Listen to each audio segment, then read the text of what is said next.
আরেকজন গেস্টর গেছে যাই তারপরে কিছু ফোন কল নিমু let's spend some time with this guest Jamal Ahmed. I'm Jamal Ahmed, Fellow of Information Privacy and a CEO of Kazient Privacy Experts. Assalamu alaikum. Bala asen? Wa alaikum assalam wa rahmatullahi wa barakatuh. Alhamdulillah, I'm very well, thank you. Acha. Prothome, did I pronounce it right, the company name you work for, CEO of Kazient? Kazient, yeah, that's absolutely correct. Kazient. Thank you. Firstly, welcome to RFC family and national heroes of RFC family. How's your campaign going?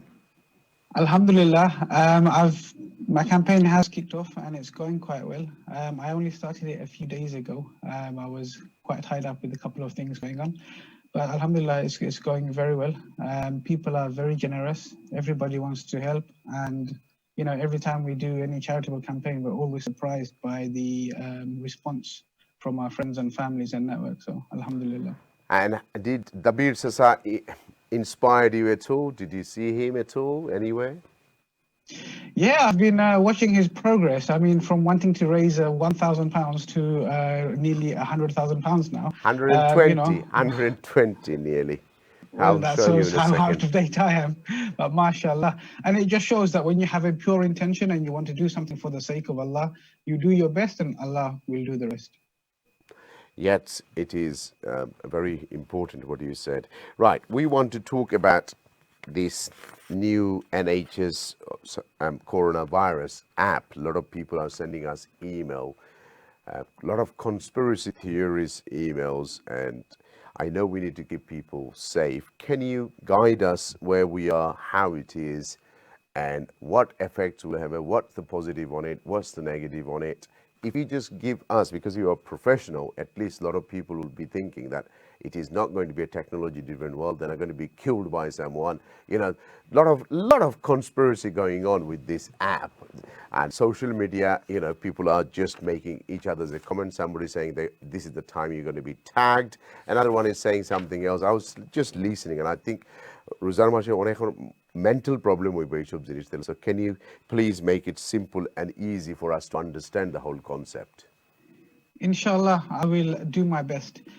So the first thing we need to understand is the app jehta tara shorkhare malaibo ekta work hoibo kila ham korbo. So basically it's going to work off a smartphone. So amra jara smartphone ase Bluetooth technology ase. So afna jebla bariba afne app foila download korbo bade afne jebla bara jaiba afnar Bluetooth on ta halagbo.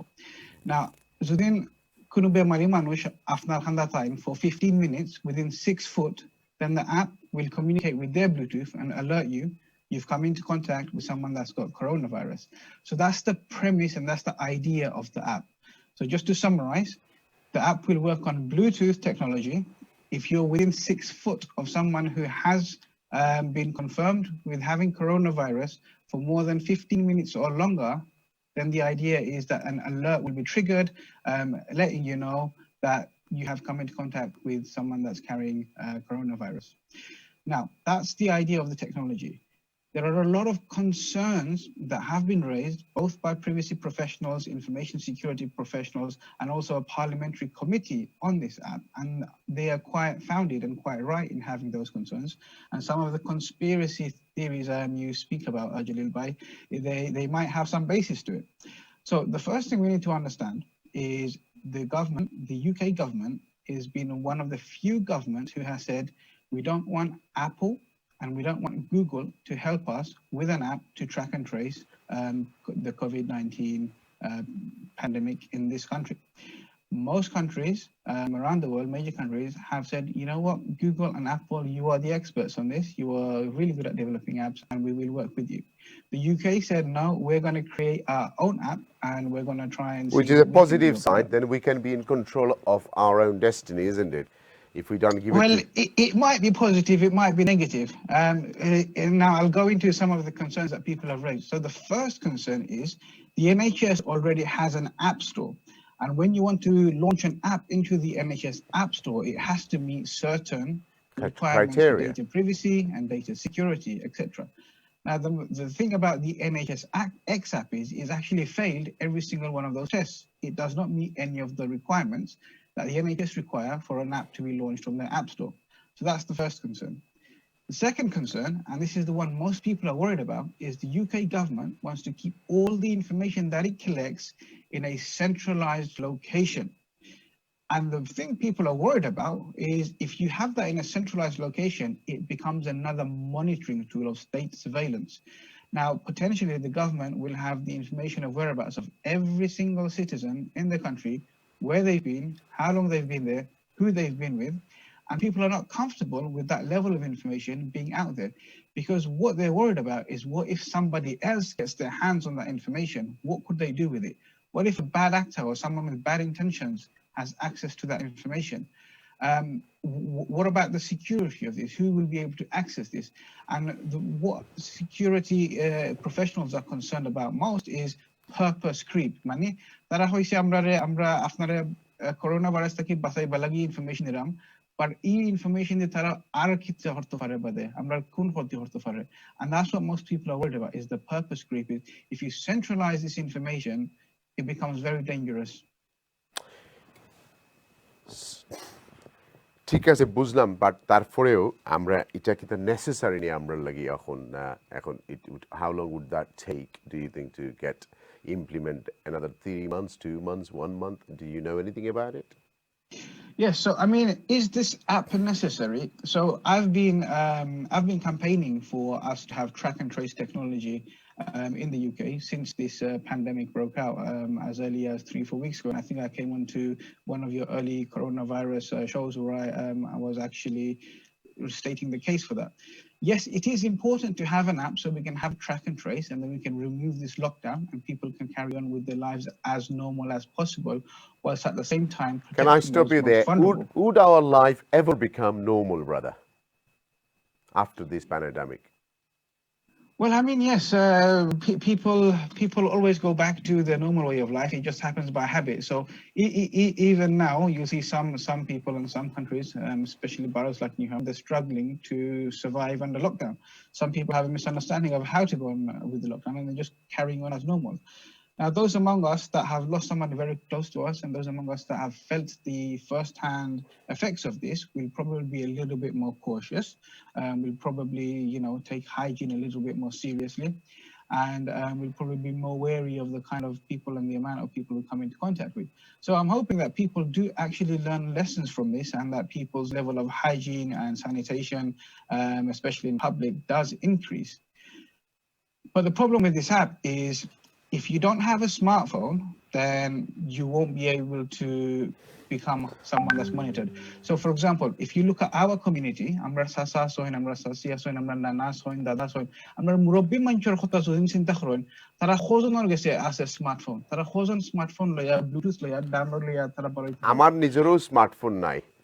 So there you go. So our community is already one of the communities that are most vulnerable to this pandemic. I think the survival rate for us is less than 30% if we become infected and hospitalized for the Bangladeshi community. Now, if you think about the most vulnerable people in our community,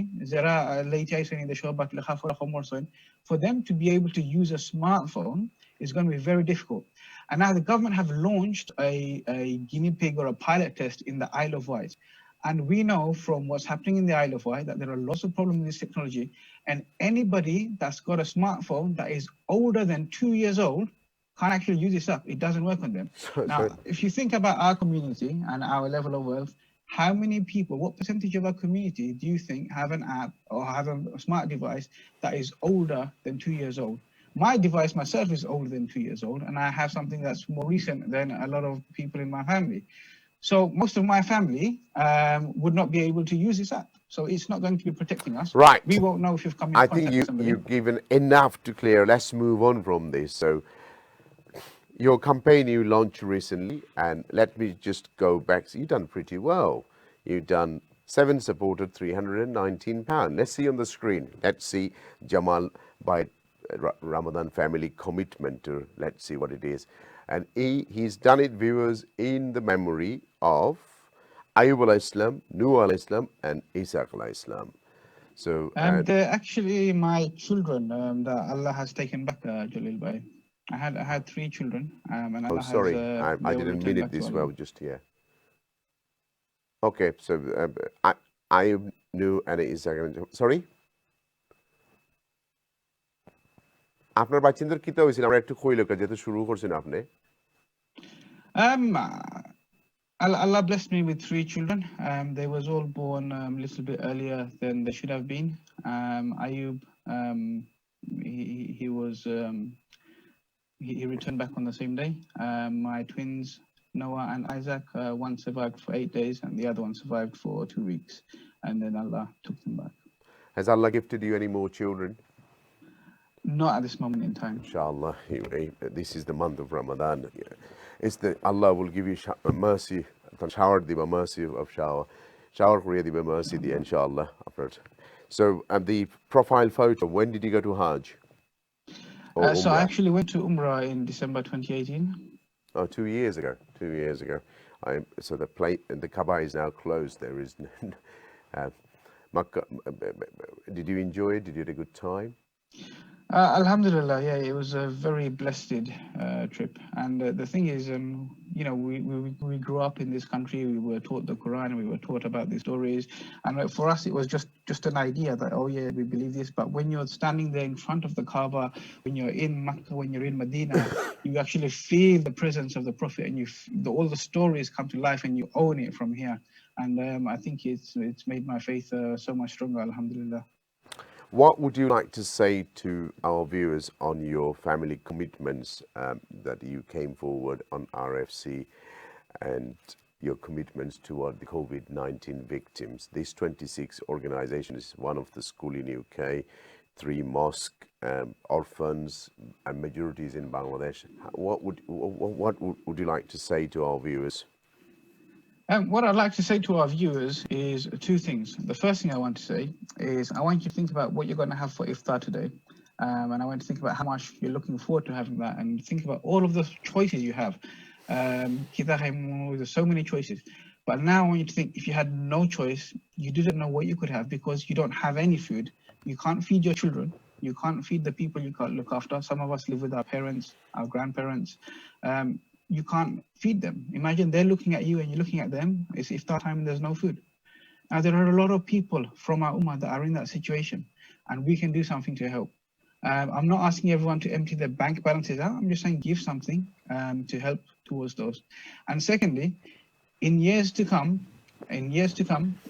when your children or your grandchildren ask you, oh, we've been studying about this COVID-19 pandemic that happened in 2020, what did you do, Daddy? Or what did you do, grandfather? Or what did you do, uncle or auntie, to help people in our ummah at this time? What will you say? And I'm saying to you, become part of the Ramadan family campaign legacy.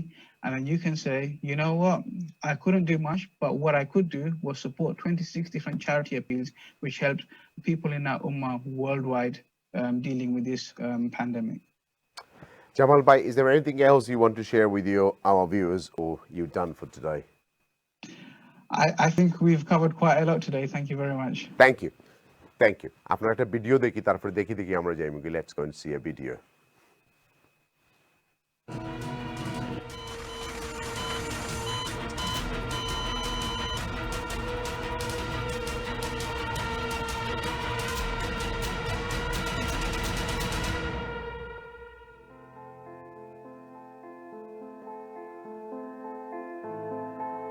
I'm a data privacy specialist, and we find ourselves in some very strange times. This is the month of Ramadan, and we don't know how many of our friends and families and how many of the people in our ummah will make it to see the next Ramadan.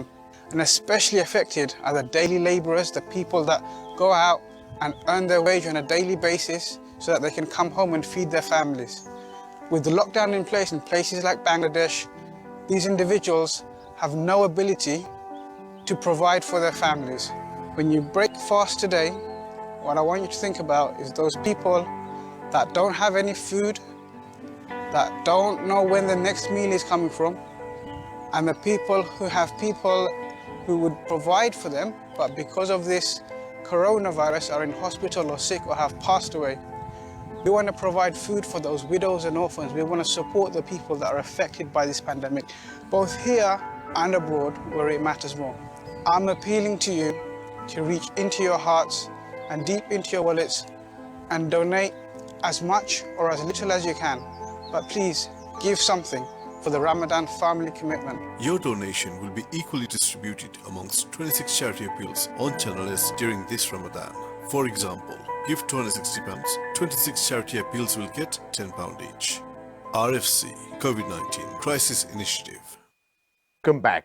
আমরা ছোট্ট একটা জামাল ভাইয়ের clip দেখলাম and you can see তার feeling কি পরিমাণ যে needy মানুষের পাশে দাঁড়ানোর লাগি যে তার কনসেপ্ট and চাইরা যে আমরা সব আগুয়ে আইতাম এবং তার একটু সাহায্য করতাম ফান্ড রাইজিং করার লাগি এবং in the memory of his children Ayub, Nu and Isaac আমরা ইসাক হই but Isaac so excuse me so Jamal ভাই এই দানের কষ্টরে আল্লাহ সুবহানাহু ওয়া তাআলা কবুল করুক because he's working so hard towards the RFC viewers আমরা কিছু ফোন